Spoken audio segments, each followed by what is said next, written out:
بسم اللہ الرحمن الرحیم۔ سورۃ الاعراف مکیہ، 206 آیات، 24 رکوعات۔ اعراف جمع ہے عرف کی، جس کے لغوی معنی بلندی کے ہیں۔ اصطلاحاً جنت و جہنم کے درمیان جو حد فاصل ہے اسے اعراف کہتے ہیں۔ آیت 46 میں اصحاب الاعراف کا ذکر ہوا ہے۔ اسی مناسبت سے علامتی طور پر اس سورہ کا نام سورۃ الاعراف ہے۔ یہ مکی سورہ ہے اور قرآن کی طویل صورتوں میں سے ہے۔ اس میں سورۃ الانعام کی طرح ایمان کی دعوت پرزور انداز میں دی گئی ہے، لیکن لب و لہجہ تنبیہی ہے اور انداز میں شدت ہے، جس سے اندازہ ہوتا ہے کہ یہ مکے کے آخری دور میں نازل ہوئی ہے۔ اس میں ایمان کے مختلف پہلوؤں، رب اور بندے کے درمیان بندگی کے تعلق کو فصیح و بلیغ انداز میں بیان کیا گیا ہے۔ اس سورہ کے مضامین کا مختصر خلاصہ درج ذیل ہے۔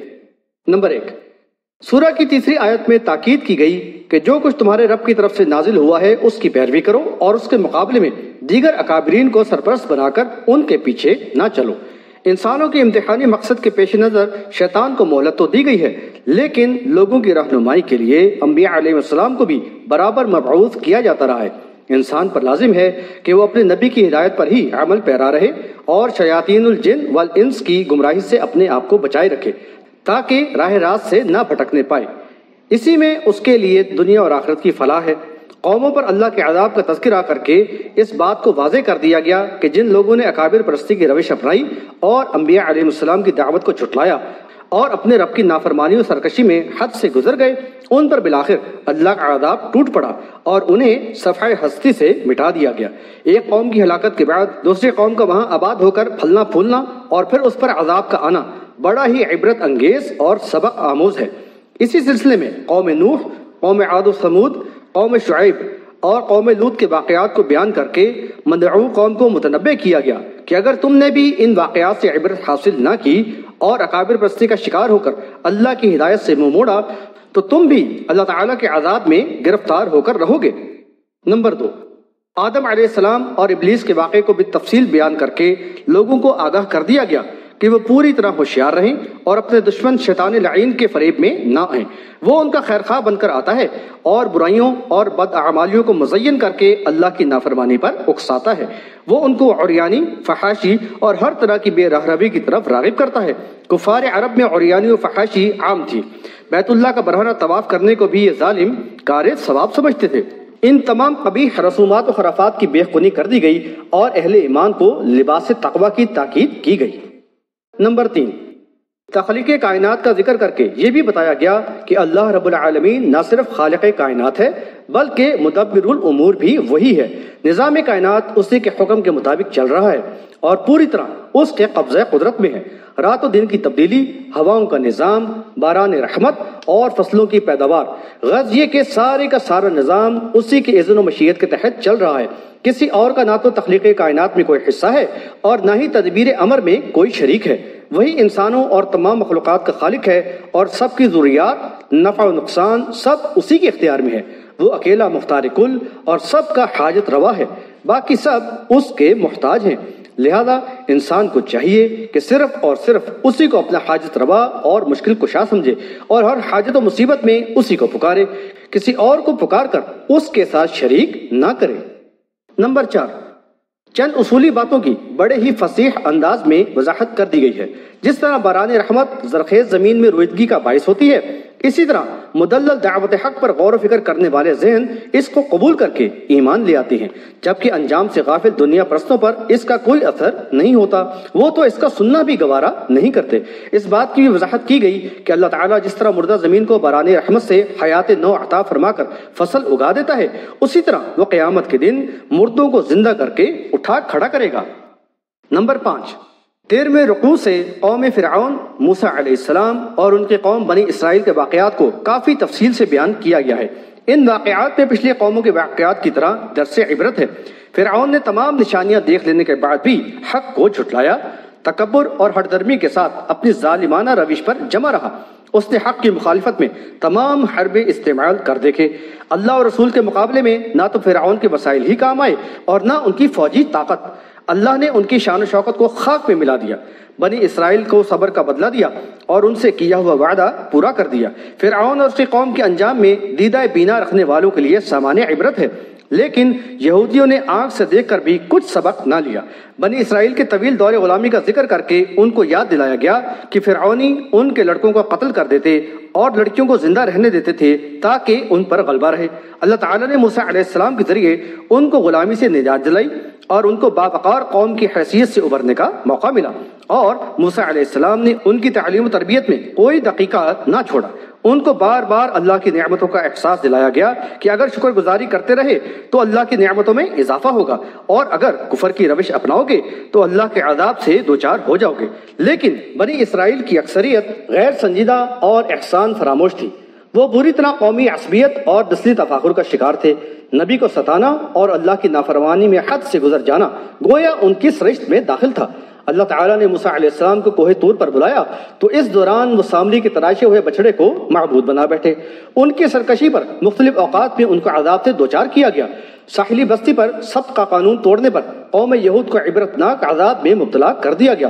بالآخر اس لالچی، احسان فراموش اور دنیا پرست قوم کے بارے میں اللہ کے اس فیصلے کا اعلان کر دیا گیا کہ ان پر ایسے لوگوں کو مسلط کیا جاتا رہے گا جو ان کو بدترین عذاب سے دوچار کر دیں۔ یہ تاریخی واقعات بیان کر کے ان کی مذکورہ بالا مذموم خصلت پر چوٹ لگائی گئی کہ وہ اس تاریخ پر نازا ہیں جو ذلت اور رسوائی، جرائم و سیاہکاریوں سے بری طرح آلودہ ہے۔ بہرحال ان کو متنبہ کر دیا گیا کہ ان کی دنیا اور آخرت کی فلاح اسی میں ہے کہ وہ نبی امی صلی اللہ علیہ وسلم پر ایمان لا کر خلوص دل سے دین اسلام کو قبول کر لیں۔ نمبر 6، اللہ کے رسول صلی اللہ علیہ وسلم کے ذریعے اس بات کا اعلان کرایا گیا کہ وہ تمام انسانوں کے لیے رسول بنا کر بھیجے گئے ہیں، اور آپ کی رسالت، دعوت و شریعت دنیا کے سارے انسانوں کے لیے تا قیامت نافذ العمل رہے گی۔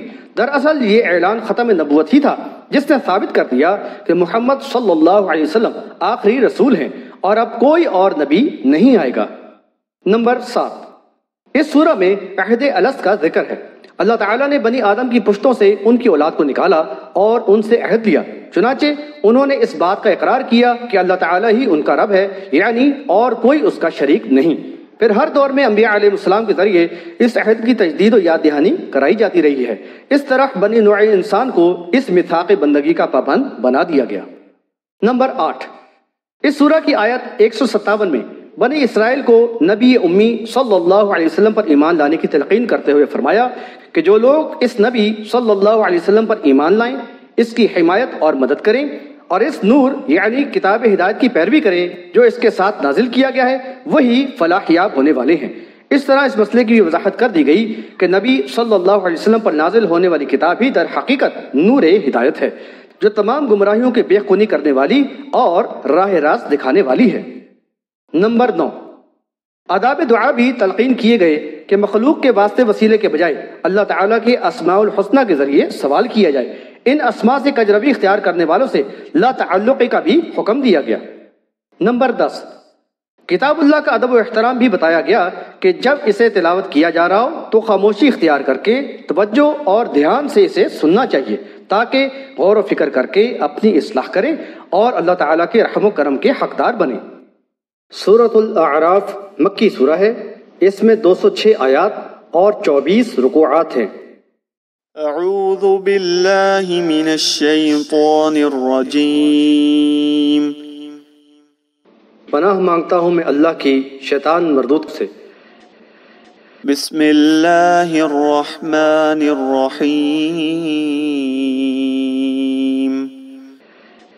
اللہ کے نام سے جو بڑا مہربان نہایت رحم فرمانے والا ہے۔ الف لام میم صاد، الف لام میم صاد۔ حاشیہ نمبر 1، یہ حروف مقطعات ہیں، یعنی علیحدہ کیے ہوئے اور الگ الگ پڑھے جانے والے حروف۔ ان کی مزید تشریح سورۃ البقرہ کے حاشیہ نمبر 1 میں ملے گی۔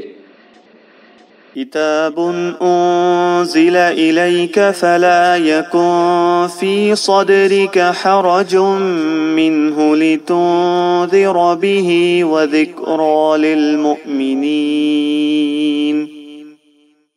یہ کتاب ہے جو تیری طرف نازل کی گئی ہے، تو یعنی اے محمد صلی اللہ علیہ وسلم اس سے تیرے دل میں کچھ گھٹن نہیں ہونی چاہیے. یہ اس لیے یعنی نازل کی گئی ہے کہ تو اس کے ذریعے لوگوں کو تنبیہ کرے اور ایمانداروں کے لیے یہ یاد دہانی ہے. حاشیہ نمبر 2. یہ قرآن حکیم کے بارے میں تعارفی کلمات ہیں. اس طرح کے کلمات قرآن کی متعدد صورتوں میں آئے ہیں اور ان میں اس بات پر زور دیا گیا ہے کہ یہ کتاب منزل من اللہ ہے اور شک و شبے سے بالاتر ہے. یہ بھی واضح کیا گیا ہے کہ یہ ہدایت کے طلبگاروں اور متقی لوگوں کے لیے ذریعہ ہدایت اور باعث رحمت ہے. اللہ کے نبی کی بعثت اور کتاب اللہ کا نزول اسی مقصد کے تحت تھا کہ لوگوں کو گمراہیوں سے نکال کر راہ راست پر لایا جائے تاکہ وہ اللہ کے عذاب سے بچ کر فلاح یاب ہونے والوں میں شامل ہو سکیں. لہذا یہ اس قوم کے لیے بڑی ہی قابل قدر نعمت تھی. لیکن کتاب اللہ کی صاف اور صریح دعوت اور رسول صلی اللہ علیہ وسلم کی تمام تر کوشش کے باوجود ان میں اکثر ناقدر لوگوں نے اس عظیم نعمت کو ٹھکرا دیا اور دعوت کی تکذیب و مخالفت اور آیات اللہ کے تمسخر میں حد سے تجاوز کر گئے. ان کی یہ روش رسول صلی اللہ علیہ وسلم کے لیے قلبی اذیت اور دکھ کا باعث تھی. نبی صلی اللہ علیہ وسلم کی اس کیفیت کا ذکر سورۃ الکہف آیت نمبر 6 میں بھی کیا گیا ہے.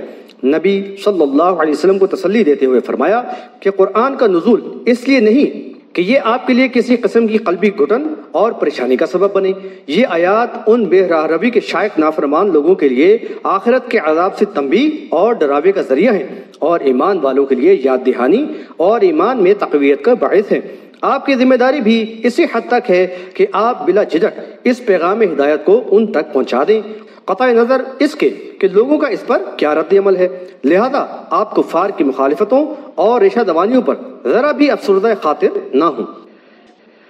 اتبعوا ما انزل الیکم من ربکم ولا تتبعوا من دونه اولیاء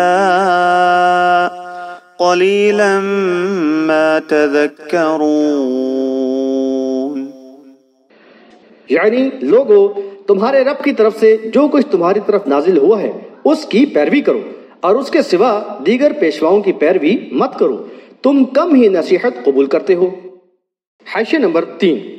اس آیت میں ایک اہم اور جامع اصول بتایا گیا ہے اور لوگوں کو اس بات کی تاکید کی گئی ہے کہ تمہارے رب کی طرف سے جو کچھ وحی مطلوع یا غیر مطلوع یعنی قرآن و حدیث کی شکل میں نازل ہوا ہے اس کی پیروی کرو اور اس کے سوا دوسرے اکابرین کی پیروی نہ کرو. قرآن و حدیث میں تمہارے لیے مکمل ہدایت ہے اور تمہاری انفرادی و اجتماعی زندگی کے لیے بہترین رہنما اصول اور جامع نظام حیات موجود ہے. ان کی پوری طرح پیروی کر کے تم صراط مستقیم پر قائم رہ سکو گے اور اعلیٰ اوصاف کے حامل ہو کر اس منصب کے اہل بن سکو گے جس کے لیے تمہیں دنیا میں بھیجا گیا ہے. اللہ تعالیٰ تمہارا حقیقی معبود ولی و کارساز ہے اور اس کے احکام کی پیروی تم پر لازم ہے اور اسی میں دنیا اور آخرت کی فلاح و کامیابی کی ضمانت ہے. اس کے برعکس یہ خود ساختہ اولیاء و کابرین ہیں جنہوں نے لوگوں کو فرقوں میں تقسیم کر کے گمراہی میں مبتلا کر دیا ہے. یہ تو در حقیقت طواغیت ہیں.